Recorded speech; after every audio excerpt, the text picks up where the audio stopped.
Bonjour à tous et bienvenue sur le JT du Coin, l'émission qui récapitule les actus crypto récentes et qui est sponsorisée cette fois-ci par Binance. Aujourd'hui, nous allons commencer par les derniers événements qui ont eu lieu à Dubaï. Car nous avons appris cette semaine que dans le sable du désert, à proximité de la frontière entre les Émirats Arabes Unis et l'Oman, c'est la conclusion d'un crime et le début d'une enquête qui ont pris place. Roman Novak, entrepreneur du scam d'origine russe, a été retrouvé enterré en plusieurs morceaux avec son épouse. Et si vous ne savez pas de qui il s'agit, c'est normal. Son CV se résume à avoir arnaqué les gens à travers une plateforme d'échange crypto appelée Transcript, se faire condamner pour fraude par les autorités russes en 2020, partir à Dubaï et de nouveau arnaquer les gens en cofondant un projet de portefeuille Web3 bidon baptisé Fintopio qui devait permettre aux gens de payer en crypto de différents moyens, comme par exemple par Telegram. Et malheureusement pour lui, cette deuxième arnaque qui a eu beaucoup de succès était l'arnaque de trop. Les 500 millions de dollars qu'il avait reçus d'investisseurs majoritairement russes, chinois et moyen-orientaux ont causé sa perte. Car plutôt que de vraiment développer une application, Novak s'est servi de cet argent pour vivre une vie de pacha en s'exhibant sur les réseaux sociaux. Voitures de luxe, voyages à travers le monde, tout était affiché sur internet pendant que ceux qui l'avaient dupé comprenaient un par un qu'ils avaient déjà tout perdu. Et parmi ces derniers, on trouve notamment 3 Russes. Konstantin Shacht, un ex-policier reconverti en trafiquant de drogue, ainsi que Yuri Sharipov et Vladimir Dalekin, 2 anciens combattants revenus d'Ukraine au passé également plutôt sombre puisque Sharipov par exemple aurait été impliqué dans une affaire de meurtre en 2003. Ces gens-là, qui n'avaient plus rien à perdre et pas vraiment envie d'aller voir leur plainte être classée sans suite, ont décidé de régler le problème par eux-mêmes. Ils sont allés à Dubaï puis ont loué une villa, des voitures, embauché des intermédiaires et auraient même invité certaines autres victimes de l'arnaque Fintopio. Puis ils ont contacté Novak, se présentant comme de riches investisseurs étrangers prêts à discuter. Le 2 octobre, Novak et sa femme, ne se doutant de rien, sont allés rendre visite à leurs soi-disant investisseurs. Et une fois arrivés à destination, ils ont été torturés par les victimes de leur arnaque qui espéraient récupérer leur argent. Mais apparemment, les portefeuilles crypto de Novak étaient vides. En l'apprenant, les kidnappeurs ont décidé de lui faire payer avec sa vie. Ensuite, une fois Novak et sa femme enterrés un peu partout, les kidnappeurs sont allés fouiller la villa de Novak et ont pris tout ce qu'ils pouvaient trouver. Portefeuille crypto, disques durs, etc. Après, la plupart de leurs traces ont disparu et pour l'instant, les seuls suspects arrêtés ont été les 3 Russes qui auraient planifié tout ça. Mais cette affaire est très loin d'avoir été élucidée. Déjà, on ne sait pas où les 500 millions que Novak devait avoir sont passés. Et puis, les amis les plus célèbres de Novak complexifient un peu le tableau. Certains médias indiquent notamment qu'il aurait eu des liens étroits avec Pavel Durov, le fondateur de Telegram, ainsi qu'avec Evgeny Antipov, créateur d'un célèbre service d'OSINT qui aurait lui-même des liens avec les autorités russes. Et pour couronner le tout, ces deux-là ne sont pas les seuls dont la simple mention complexifie l'affaire, car parmi les victimes de Fintopio, il y aurait également eu des membres du FSB, l'organisation qui a remplacé le célèbre KGB soviétique. Il y a donc assez peu de chances qu'on finisse un jour par savoir exactement ce qui s'est passé. Tout ce qui est certain, c'est que Fintopio a désormais disparu pour de bon, et que les 2 enfants du couple Novak grandiront aux côtés de leurs grands-parents. Ensuite, du côté des tribunaux dubaïotes, il n'est pas question de 500 millions de dollars, mais d'une somme presque aussi impressionnante. Il y a quelques jours, il a été révélé qu'un juge local a ordonné le mois dernier le gel de 456 millions de dollars. Cette décision concerne l'affaire TrueUSD, qui est déjà en cours depuis un bon moment. Après avoir racheté cette monnaie stable qui était autrefois l'un des concurrents les plus importants du Tether, la société Techteris, qui semble appartenir à Justin Sun, avait confié la garde des réserves financières garantissant la valeur du TUSD à la société First Digital Trust. Mais entre 2022 et 2023, ces fonds ont visiblement été détournés et transférés à une société tierce, Aria DMCC. De ce fait, les jetons TUSD se retrouvaient avec un trou de 456 millions dans les réserves censées justifier leur valeur, une situation qui a obligé Justin Sun à renflouer les caisses en urgence et passer par la justice. Et en attendant de parvenir à une décision définitive, le juge a gelé ses fonds jusqu'à nouvel ordre. Mais comme il va leur falloir un bon moment pour démêler tout ça, on va passer à la suite avec une info qui concerne toujours les monnaies stables et qui nous vient des États-Unis. Là-bas, nous avions appris récemment que Sony Bank avait déposé pour l'une de ses filiales une demande de statut bancaire un peu particulière, à l'instar de plusieurs autres grandes sociétés crypto. Le statut en question, c'est celui de National Trust Bank, ou NTB, c'est-à-dire une banque qui n'a pas vocation commerciale. Au contraire, les NTB sont des banques dont les activités concernent principalement la fiducie, ou en anglais le trust, c'est-à-dire la conservation d'actifs et leur gestion. Elles n'offrent pas de prêts, ne permettent pas aux clients de faire des virements ou de payer leurs achats avec une carte bancaire.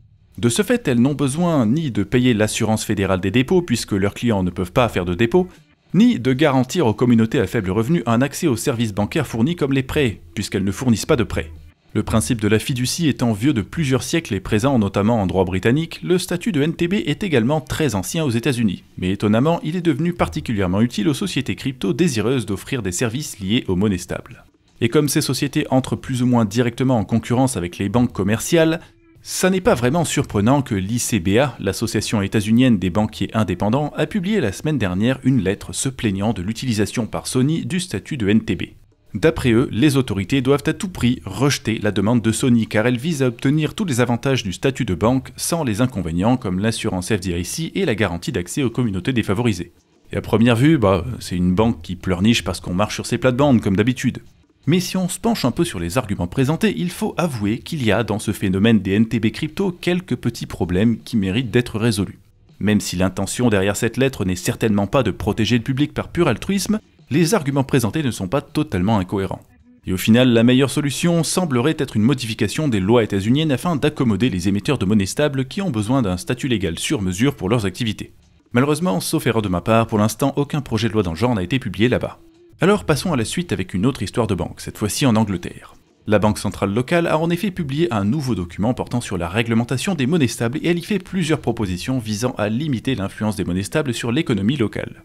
Notamment, elle souhaite limiter la détention de monnaies stables en livres sterling par les particuliers à un maximum de 20 000 livres et par les entreprises à 10 millions de livres avec quelques exceptions possibles pour les plus grosses entreprises du pays. Malheureusement pour eux, je crois que ce qui va se passer en adoptant ce genre de politique, c'est que les monnaies stables en livres sterling vont continuer de n'avoir absolument aucune importance et que les Britanniques vont utiliser dans la crypto des monnaies stables indexées sur le dollar ou l'euro qui ne les embêteront pas avec des limites de détention. Alors en attendant de voir dans quelques années l'évolution de la capitalisation des monnaies stables en livres sterling, faisons une courte pause pour parler de notre sponsor du jour, c'est-à-dire Binance. C'est la plateforme d'échange crypto numéro 1 depuis des années maintenant, mais si vous venez de vous lancer dans l'investissement, vous n'avez peut-être pas encore de compte Binance. Et si c'est votre cas, vous avez de la chance. Aujourd'hui, en cliquant sur le lien d'affiliation en description, vous pourrez profiter de 2 bonus différents. Le premier, c'est le bonus du journal du coin. En cliquant sur notre lien, vous aurez une réduction à vie de 10% sur les frais de trading et en même temps, vous nous rendrez service. Et le deuxième, c'est le bonus du moment. Actuellement, pour tous les clients de l'espace économique européen, les virements SEPA instantanés sont totalement gratuits. Vous pouvez donc déposer de toutes petites sommes sans que les frais fixes normalement prélevés ne représentent un pourcentage trop élevé. C'est donc idéal pour un premier petit dépôt pour tester la plateforme et voir si ça vous plaît. Et il faut le préciser, les personnes ayant déjà un compte peuvent aussi bénéficier de ces virements gratuits. Quoi qu'il en soit, revenons-en aux actualités avec une annonce concernant Ledger. Le géant français des portefeuilles crypto, ou plutôt Signeur si on doit adopter le vocabulaire associé à leur nouvelle gamme, avait été valorisé à 1,5 milliard de dollars en 2021. Et il semblerait qu'en ce moment, une nouvelle levée de fonds soit envisagée. D'après un article publié sur le Financial Times, Pascal Gauthier, le PDG actuel, a déclaré que notre licorne crypto accueillerait peut-être de nouveaux investisseurs. Et il pourrait autant s'agir d'une levée de fonds privée que d'une entrée en bourse à New York. En même temps, il a expliqué pourquoi New York alors que Ledger est en France. Parce que dans la crypto, l'argent aujourd'hui est à New York. Nulle part ailleurs et certainement pas en Europe. Et apparemment, l'argent n'est pas en Chine non plus, c'est d'ailleurs quelque chose qui semble les avoir un peu agacés. D'après le très sérieux CVERC, les Américains ont volé 127 000 bitcoins qui appartiennent à une honnête pool de minage de bitcoin chinoise. Première question qu'on peut se poser, qu'est-ce que le CVERC ? Très exactement, c'est le Centre national chinois de réponse d'urgence aux virus informatiques et aussi de test et de certification des antivirus. Une agence officielle fondée en 2001 qui a visiblement décidé de ne plus jamais changer l'apparence de son site web après 2001. Et surtout, c'est une agence fondée sur la recommandation de leur ministère de la Sécurité publique, c'est-à-dire la Gestapo à la sauce pékinoise. Les déclarations du CVERC ne sont donc pas anodines, ce sont de manière indirecte des représentants de l'autorité publique chinoise. Et donc, d'après ce rapport qu'ils ont publié et que Google a traduit pour moi, les États-Unis auraient tout simplement volé 127 000 bitcoins à une honnête entreprise chinoise et son dirigeant cambodgien, le très honorable Chen Je du Prince Group. Et ça, c'est la version chinoise de l'histoire qui oublie par pur hasard de mentionner la justification de cette saisie. Alors revenons un peu en arrière, parce que si le chiffre de 127 000 bitcoins vous semble familier, c'est que vous avez peut-être déjà vu une actu sur le sujet. Il y a quelques mois, Arkham avait découvert avec 5 ans de retard l'existence de ce piratage réalisé en 2020. À l'époque, on ne savait ni qui avait piraté la pool de minage Loubian, ni comment, ni pourquoi. De toute évidence, ce n'était pas un pirate comme les autres, puisque l'argent était resté là pendant 5 ans sans être touché. Mais finalement, en octobre 2025, nous avons appris la vérité. Il s'est avéré qu'un tribunal de New York a fini par publier un acte d'inculpation du fameux Chen Je. À l'intérieur, on y apprend qu'il s'agit en fait d'une sorte de Pablo Escobar cambodgien et que le Prince Group est une mafia extrêmement puissante, présente dans plusieurs pays et qui pratique notamment les arnaques sentimentales, les faux projets crypto, le kidnapping de migrants travailleurs, l'esclavage et la torture des victimes de son kidnapping, etc. Et les agences gouvernementales locales qui étaient censées arrêter ce genre de criminels, comme la fameuse Gestapo chinoise mentionnée tout à l'heure, ont toutes été soudoyés et corrompus avec succès pendant des années. Ça a atteint un tel niveau que les sbires de Change sont parfois même allés jusqu'à embaucher la police locale comme homme de main pour commettre des crimes. Le niveau de corruption est quand même pas mal.